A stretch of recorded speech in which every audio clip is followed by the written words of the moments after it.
Hello, je m'appelle Julie Artis, je suis Chief Happiness Officer et facilitatrice en bien-être au travail. Bienvenue sur Génération CHO, le podcast dédié au bien-être au travail et au métier de Chief Happiness Officer. J'ai lancé ce podcast dans le seul et unique but de vous aider à devenir acteur du bien-être au travail. Dans ce podcast, je vous partage des conseils pratiques pour vivre le travail de façon plus positive et je vous emmène aussi à la rencontre de personnes qui ont décidé de faire du bien-être au travail leur mission au quotidien. Et pour cet été, je vous propose une parenthèse spéciale où les habituelles interviews de mes invités inspirants vont laisser la place à des capsules audio plus courtes qui vous proposeront d'ouvrir la voie à une meilleure connaissance de soi.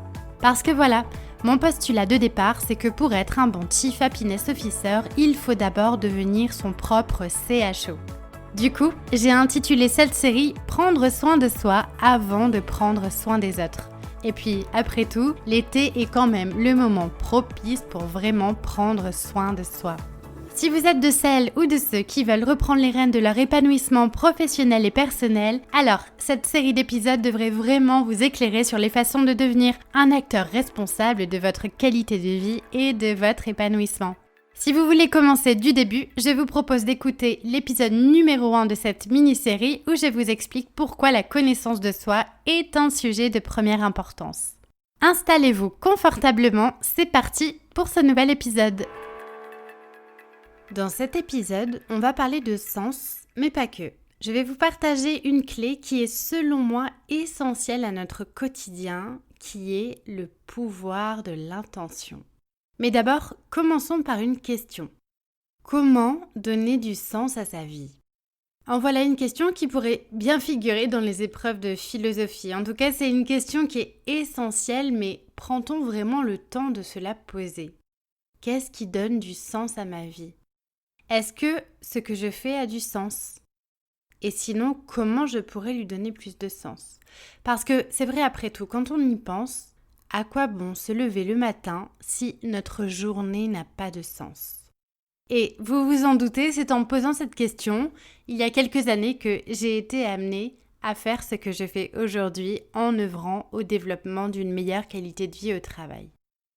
Alors, pourquoi c'est important de parler de sens et d'en donner à sa vie ? Donner du sens à ce qu'on fait forcément, c'est bénéfique pour de multiples raisons. Ça nous donne de l'énergie pour entreprendre, pour mener à bien nos missions, pour nous impliquer dans nos actions, nos objectifs. Et puis, forcément, ça diminue le stress, l'anxiété. Et faire des choses qui ont du sens, ça nous permet de nous accomplir dans des choses qui, surtout, ont de l'importance à nos yeux. Et puis, pas des moindres, ça vient nourrir notre besoin de nous sentir utiles. Et d'ailleurs, j'ouvre rapidement la parenthèse, mais le sentiment de se sentir inutile, c'est un fléau dans le monde professionnel. Et la question de l'utilité, c'est vraiment une question qui revient souvent. Et d'ailleurs, j'avais lu une étude qui disait que on avait 3 fois plus de chances d'être heureux si on trouvait son travail utile. Donc voilà, je pose les bases ici. Et avant de rentrer plus en détail sur tout ça, d'abord posons-nous la question de qu'est-ce que c'est le sens ? Eh bien, la question du sens, effectivement, elle est ultra subjective. Le sens, c'est à la fois la direction que l'on va donner à ses projets, c'est à la fois une signification et puis c'est un but à poursuivre. Et donc, je vous parlais d'utilité et la question qu'on peut se poser aussi, c'est est-ce que sens et sentiment d'être utile sont liés ? Est-ce que pour avoir du sens dans ce que je fais, je dois me sentir utile aux autres, à la société, au monde, etc. Dans notre société, on nous dit qu'il faut être utile. Ou en tout cas, on nous dit qu'il faut faire sans s'arrêter, il faut produire, quitte à en oublier d'être. Pourtant, être est essentiel, avant même de faire et d'avoir. Alors, je ne sais pas ce que vous en pensez, mais on oublie d'être. On est tout le temps dans le faire, on est tout le temps dans le avoir, dans le désir d'avoir quelque chose, de nouvelles choses, mais on en oublie d'être. Bref, si on part du postulat qu'avoir un travail nous permet de nous sentir utiles, et se sentir utile nous permet de donner du sens à notre travail et à notre vie, est-ce que le travail reste le principal vecteur de sens ? Je ne pense pas. On peut tout à fait arriver à trouver du sens à sa vie ailleurs qu'à son travail et même heureusement. Et si le travail n'est pas forcément synonyme de sens, ma conviction en tout cas c'est que quel que soit notre travail, quelles que soient nos actions, nous pouvons donner du sens, nous pouvons trouver du sens à ce que nous faisons.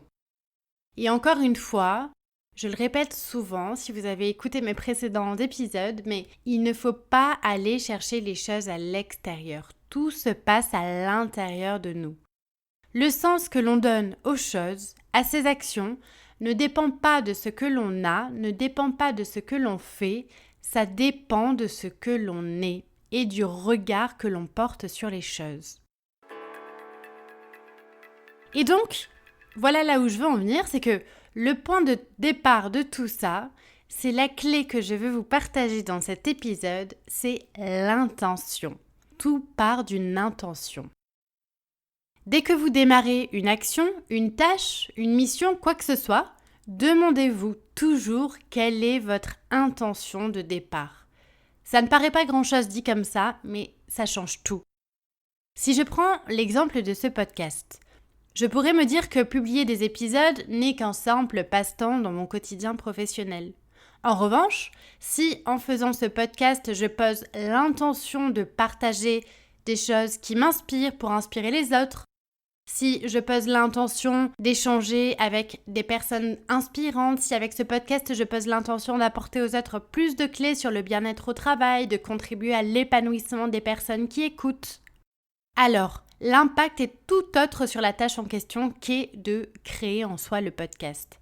Et là, ma mission de faire des podcasts prend tout son sens. Est-ce que vous me suivez ? Donc, c'est pour ça que, quelle que soit la tâche, l'action dans laquelle vous vous investissez, ne minimisez rien.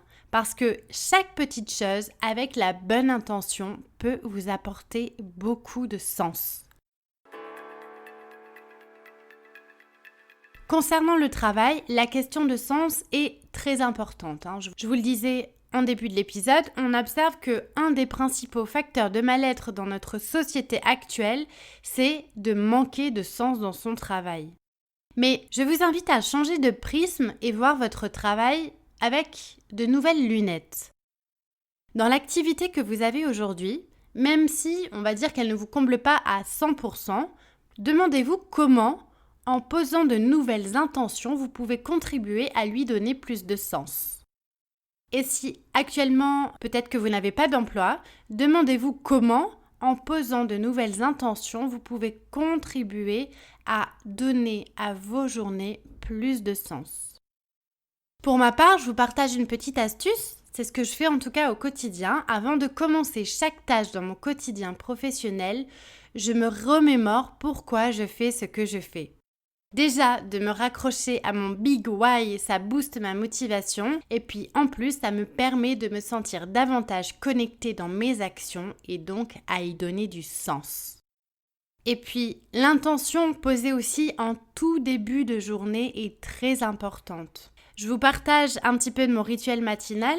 Alors, le matin, moi, quand je me lève, je médite généralement une dizaine de minutes et ensuite, c'est fondamental, je pose toujours l'intention pour ma journée, soit de l'intention de travailler dans la joie, dans une intention de gratitude pour ce que j'ai ou dans une intention de m'ouvrir aux opportunités. Enfin, tout ça dépend de mon humeur. L'intention que je vais poser va dépendre de comment je sens les choses et de ce que j'ai envie de vivre dans ma journée.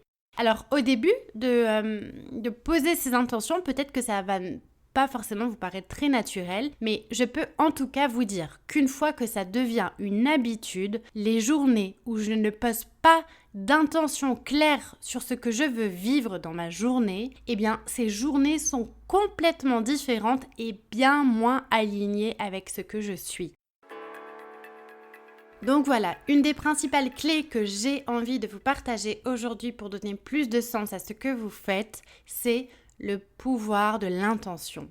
Et on peut poser une intention dans tout. Lorsque je lis, je pose l'intention de, par exemple, m'éveiller à de nouvelles connaissances. Lorsque j'écris, je pose l'intention d'accueillir ma créativité et de l'exploiter pleinement.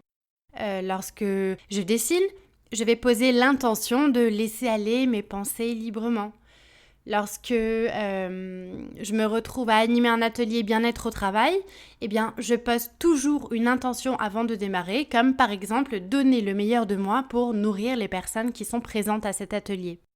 Bref, ça peut s'appliquer en tout en vérité, mais poser une intention, c'est essentiel pour donner du sens à ce que vous faites et donner une direction dans vos actions.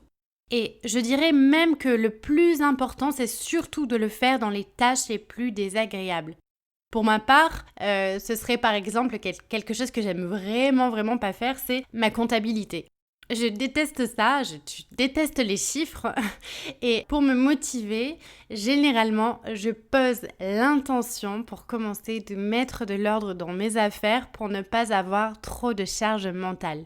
Un mal pour un bien, vous voyez ? Bref, poser une intention, c'est vraiment formuler clairement ce qu'on veut réaliser. L'intention est un outil extrêmement puissant qui est à l'origine de toutes nos actions. En réalité, nous le pratiquons tous les jours sans même nous en rendre compte. Par exemple, lorsque vous marchez, vous avez l'intention d'avancer et que votre corps réponde en lui envoyant des signaux électriques depuis votre cerveau jusqu'à vos jambes. Eh bien là, vous posez une intention qui est plutôt inconsciente, mais l'intention y est. En posant une intention consciente, alors cela contribue nettement à vous faire vivre les choses de façon tout à fait différente et avec bien plus de sens.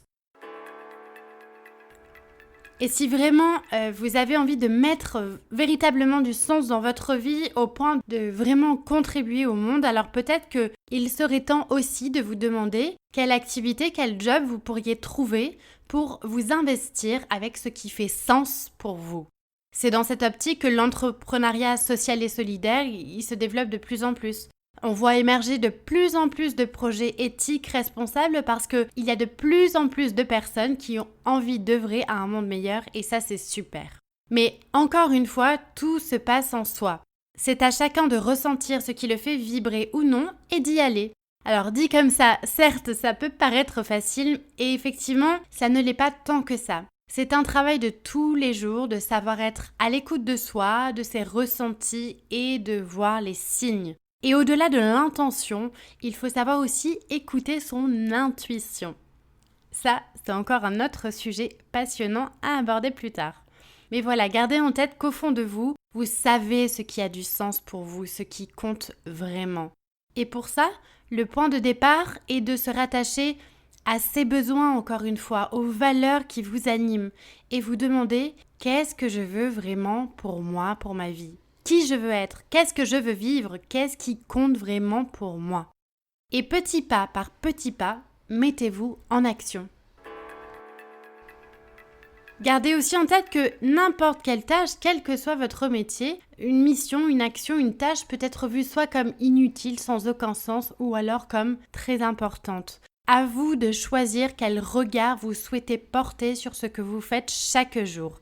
À vous de choisir si vous souhaitez voir les choses le verre à moitié vide ou le verre à moitié plein. C'est votre décision. Et peut-être que pour commencer, vous pouvez tout simplement continuer ce que vous faites aujourd'hui, mais peut-être d'une autre façon, avec une autre vision, une autre intention, en y ajoutant peut-être une touche de gratitude, parce que la gratitude, être reconnaissant de ce qu'on fait et de ce qu'on a, ça aide toujours. Voilà comment, selon moi, donner du sens à ses actions. Et puis, on dit aussi que l'intention a un pouvoir créateur et permet de voir se matérialiser sa vie idéale. Alors, n'oubliez pas l'importance de poser une intention consciente sur les choses et sur ce que vous faites. Au-delà de contribuer à donner plus de sens à vos actions, dites-vous que peut-être, en vous projetant dans ce que vous souhaitez accomplir, vous verrez de nouvelles belles choses se manifester dans vos vies. Je vous laisse méditer sur tout ça et je vous dis à très vite pour un prochain épisode pour prendre soin de soi avant de prendre soin des autres. En tout cas, mille merci d'avoir écouté jusque-là. Une dernière petite chose avant de nous quitter, si le podcast vous plaît et que vous aimez ce nouveau format pour l'été, n'hésitez pas à me faire part de vos commentaires, à me mettre 5 étoiles sur iTunes ou à le partager sur vos réseaux. Ça m'aidera toujours à faire connaître le podcast. Et puis aussi, évidemment, n'hésitez pas à me contacter, à me poser vos questions, à me donner vos feedbacks. Je serai ravie de vous lire et de vous répondre. Je vous dis à très vite pour un nouvel épisode et d'ici là, prenez soin de vous.